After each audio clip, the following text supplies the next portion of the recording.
Hello friends, कैसे हो आप सभी। स्वागत है आपका हमारे चैनल टारगेट गुरुकुल पे। तो आज हम लोग स्पेशल टॉपिक डिस्कस करने वाले हैं।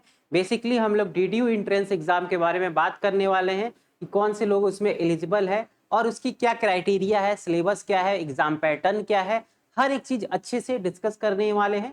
सीट मैट्रिक्स क्या क्या है, मेन कैंपस में कितना सीट है, आपके बीआरडी में कितनी सीट्स है, ठीक है, और भी जो भी एफिलिएटेड यूनिवर्सिटीज है उसमें कितनी सीट है, वो सारी चीज हम लोग देखने वाले हैं। ठीक है, तो आइए सबसे पहले स्टार्ट करते हैं। हम लोग यहाँ पे देखते हैं, अपना टॉपिक ही है आज का कि डीडीयू एंट्रेंस एग्जाम 2026 जो बीएससी एग्रीकल्चर का होने वाला है उसके बारे में हम लोग डिस्कस करेंगे। ठीक है, तो बात करेंगे हम लोग दीनदयाल उपाध्याय गोरखपुर यूनिवर्सिटी के बारे में। सबसे पहले अगर हम बात करेंगे, सबसे इंपॉर्टेंट आपका ये है कि इसकी एलिजिबिलिटी क्राइटेरिया क्या है, कैसे आप लोग इसके फॉर्म भरोगे, इसमें क्या क्या एलिजिबिलिटी क्राइटेरिया मांगा है, वो सब सबसे पहले हम लोग देखते हैं।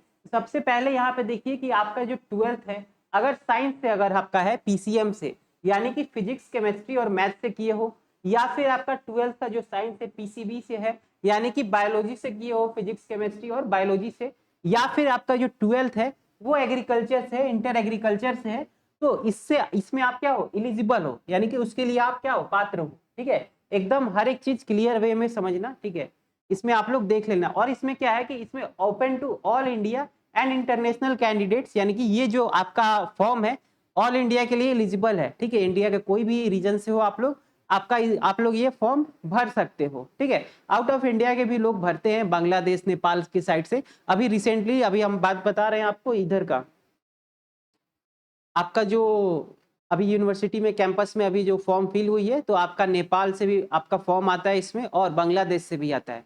तो इंटरनेशनल कैंडिडेट्स भी इसमें अप्लाई कर सकते हैं। ठीक है, चलो अब हम बात करेंगे इसके पैटर्न की। अब देखिए, सबसे पहले ये इंपॉर्टेंट है समझना कि इसका एग्जाम पैटर्न क्या है। तो एग्जाम पैटर्न की अगर हम बात करेंगे तो इसमें आपको टोटल आपके कितने होंगे, 100 एमसीक्यू होंगे, यानी कि टोटल आपके 100 एमसीक्यू, यानी कि 100 क्वेश्चंस रहेंगे। और अगर हम बात करेंगे कितना समय मिलेगा, तो आपको 2 आवर्स की समय मिलेगी, यानी कि 120 मिनट मिलेगा।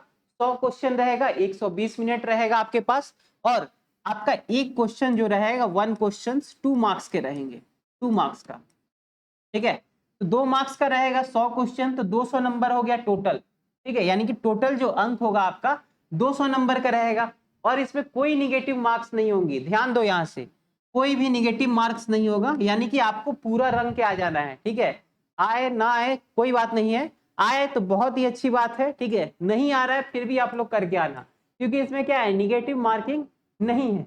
और इसका जो पेपर का फॉर्मेट है वो क्या है, बाइलिंगुअल फॉर्मेट में आपको हिंदी इंग्लिश दोनों लैंग्वेज में देखने को मिलेगी। बहुत लोग को डाउट रहता है कि पेपर आपको हिंदी में रहेगा या फिर इंग्लिश में रहेगा, या फिर पेपर पूरा इंग्लिश में रहेगा। तो ऐसा नहीं है, आपको हिंदी और इंग्लिश बाइलिंगुअल फॉर्मेट में देखने को मिलेंगी। ठीक है, चलिए आगे देखते हैं यहाँ पे हम लोग। अब हम बात करेंगे इसके सिलेबस, यानी कि सिलेबस क्या है इस एग्जाम का, आप लोग देने जाइएगा तो उसमें किसना कहाँ से क्वेश्चन पूछेगा वो समझना बहुत ही जरूरी है। कोई भी देखो एग्जाम क्रैक करने के लिए आप लोग एग्जाम का सबसे पहले सिलेबस समझो। सिलेबस के अकॉर्डिंग अगर आप लोग पढ़ाई करोगे तो आप लोग एग्जाम को क्या करोगे, इजिली क्रैक कर लोगे। ठीक है, तो इसका सिलेबस समझते हैं हम लोग सबसे पहले।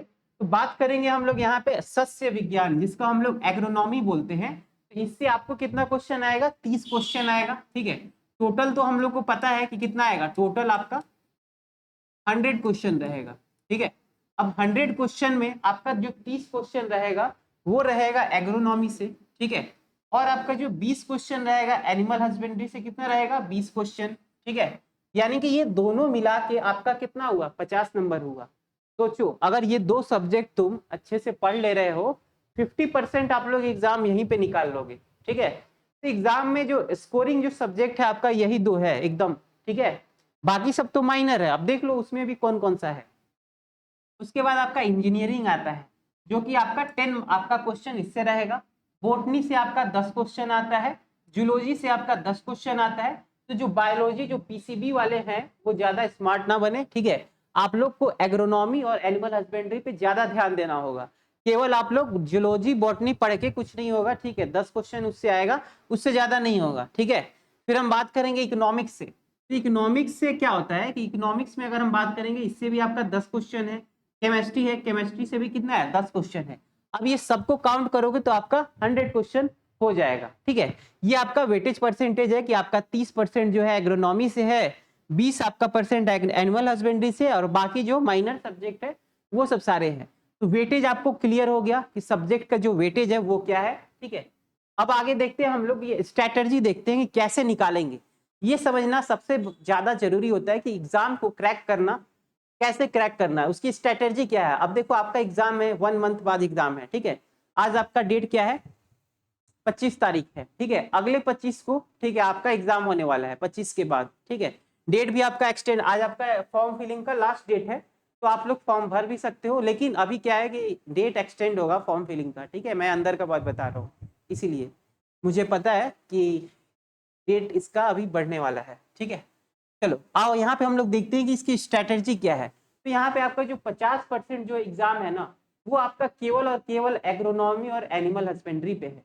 यानी 30 क्वेश्चन आपका एग्रोनॉमी और 20 क्वेश्चन आपका एनिमल हस्बेंड्री, यानी ये दोनों मिला के आपका 50% का तो गेम यहीं पे ओवर हो जाएगा एग्जाम का। ठीक है, तो ये दो स्ट्रेटजी आप लोग फॉलो कीजिए।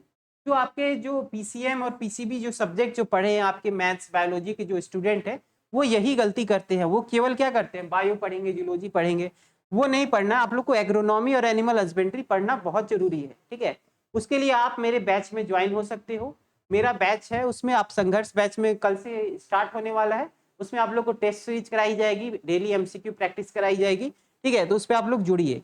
ठीक है, और इसमें आपको फोकस किस पे करना है, अगर मैं बोलूं कि कौन सी बुक्स, कौन से आपको एडिशन को फोकस करना है, तो अगर हम बात करेंगे आपका यूपी बोर्ड हो गया, जो इंटर एग्रीकल्चर जो सिलेबस होता है उस पे आप लोग ज्यादा फोकस कीजिए। ठीक है, यूपी बोर्ड का जो भी सिलेबस है एग्रीकल्चर का, इंटर का, उस पे आप लोग फोकस कीजिए, उसी से आपका क्लियर हो जाएगा ये एग्जाम। ठीक है, अब हम बात करेंगे सीट मैट्रिक्स का, कि किस यूनिवर्सिटीज में कितने सीट है। ठीक है, उसके बारे में हम लोग देखते हैं, क्या फीस लगती है, उसके बारे में देखेंगे। ठीक है, तो यहाँ पे अगर हम बात करेंगे कैंपस ऑप्शन का, तो आपका जो मेन कैंपस है, जो दीनदयाल उपाध्याय गोरखपुर यूनिवर्सिटी का जो मेन कैंपस है, उसमें अगर हम बात करेंगे तो बीएससी एग्रीकल्चर में टोटल कितना सीट है, 225। ठीक है, फिर आता है आपका बीआरडी पीजी कॉलेज, जो कि देवरिया में है। ठीक है, बीआरडी पीजी कॉलेज ये आपका डीडीयू से ही अक्रिएटेड है। तो इसमें आपको जो बीएससी एग्रीकल्चर की जो सीटें हैं आपके 150 सीट है, यानी कि 150 सीट है। नेशनल पीजी कॉलेज जो है आपका, इसमें कितना सीट है, 150 सीट है। ठीक है, और अगर हम बात करेंगे बुद्धा पीजी कॉलेज, तो इसमें कितना है आपका, 132 सीट है। ठीक है, तो सीट मैट्रिक्स आप लोग अच्छे से समझिए पहले, कि आपका जो मेन कैंपस है सबसे ज्यादा आपका जो सीट है मेन कैंपस में है। तो ट्राई कीजिएगा आप लोग को मेन कैंपस मिल जाए, बहुत ही अच्छी बात है। ठीक है, फिर अगर हम बात करेंगे यहाँ पे इसकी आपकी फीस की, फीस कितनी लगती है, तो सबसे बात अगर हम करेंगे, सबसे ज्यादा जो फीस लगता है आपका मेन कैंपस में लगता है और बुद्धा पीजी कॉलेज में लगता है, ये सबसे ज्यादा यहाँ पे लगता है। ठीक है, ईयरली अगर हम बात करेंगे तो 44,000 से 45,000 लगता है ईयरली। ठीक है, एक बार में अगर आप फर्स्ट सेमेस्टर की फीस जमा करोगे तो आपको 20 से 22,000 जमा करना होगा फर्स्ट सेमेस्टर का। ठीक है, ईयरली अगर हम बात करें तो 2 सेमेस्टर को मिला के ईयरली हम लोग बोलते हैं। ठीक है, और सबसे कम जो फीस लगता है, सबसे कम जो फीस लगता है आपका बीआरडी पीजी कॉलेज और नेशनल पीजी कॉलेज, ये दोनों में आपका 7,500 से 8,000 पर ईयर लगता है।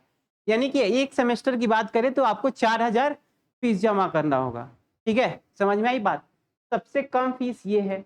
लेकिन अगर आप लोग चाहते हो मेन कैंपस में पढ़ना, तो उसमें आप लोगों को फीस थोड़ा ज्यादा पे करना पड़ेगा। ठीक है, अब देखो आप लोग को बैच लॉन्च जो हमारा हुआ है, आपका जो संघर्ष 2.0 जो बैच है, ये क्रैश कोर्स बैच है। ठीक है, इसमें आप लोग जुड़ जाइए। आपका जो एग्जाम है, इसमें मैं आपको 1 मंथ के अंदर सारी चीज कवर करा दूंगा। ठीक है, तो मिलते हैं हम लोग अपने नेक्स्ट अपना बैच में, मिलते हैं हम लोग संघर्ष बैच में। इसमें हम लोग देखेंगे जो भी प्रीवियस ईयर क्वेश्चंस होते वो सब सारे सॉल्व करेंगे और बीएससी एग्रीकल्चर में अपना एक सीट कंफर्म करेंगे। ठीक है, till then take care, good bye.